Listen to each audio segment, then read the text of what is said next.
When making scenes, making changes and iterating is something that you're going to be doing quite a lot. And you're probably going to want to compare your previous render to the render that you've made changes to. Luckily, Clarisse makes this extremely easy to do, so we're going to go over how we can go about doing that. So this will all be achieved through the image history tab. Part of this will be new to Clarisse 5. The image history itself isn't, but something we're going to go over is. So if you don't have this available in your workspace, you can come to any one of these little plus icons and you can click it and bring up this image history right here, and it'll bring you this tab that you see selected right here. And this is just going to bring your image history available to you. So if I go up to the preferences here, we can go to our image history and you'll see that I have changed some settings from the default if you have never touched this before. So by default, this is going to be set to automatic. That's the only thing that I've changed. You can also set this to whatever image history size you want. So by default, it's going to be set to automatic, and it's going to save 10 images to your image history before it starts deleting them. Now, I definitely recommend setting this to manual so that you don't accidentally overwrite some changes that you wanted to compare your previous renders or your new changes to, I should say.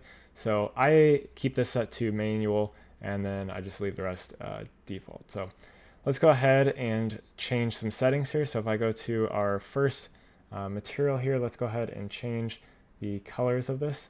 And actually, I have these all different from the initial render that I did here. So I don't even need to actually change anything.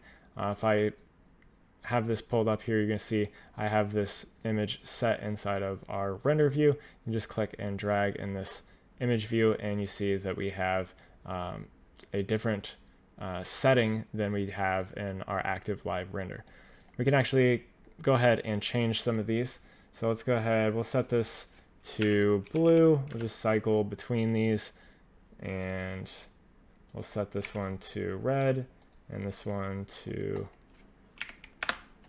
0, and then our third one we'll set to green. So we'll set that to 1 and that's 0. So now you see that we have some changes that we've made to our scene, obviously different than the red, green, and blue that you see right here. So let's go ahead and save this out. So to save a new image to your image history, you can click this little icon right here, and now we have our new image here. So if I set this inside of our image view, you can see that if I toggle between the two here, you can see that it's changing and updating based on whichever one that I have input here. So you can make changes, and then so if I set this to 2, this is going to be our first initial render, and then the changes that we've made is going to be in our live view on the left hand side here. So you can kind of compare the two and just kind of take a look at them. You can also switch between them by doing that, and then you can switch to the latest, which is just going to be your live render, and then you got some other clear image and remove current image, other settings up there. All these little icons up here kind of affect some things. So that's kind of the basics of the image history. It's something that I use quite a lot, and I definitely recommend that you use as well. I'll also tell you your render time if you're curious what your render times are for a single frame. You let it run out and then save an image, and it'll show you your render time super easily right there.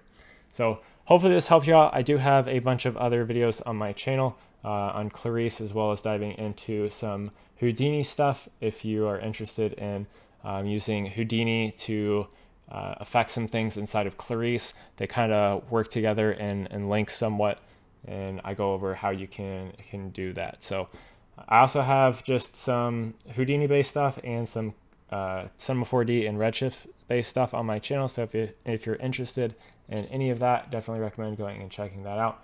But anyways, thank you guys for watching, and have a good day.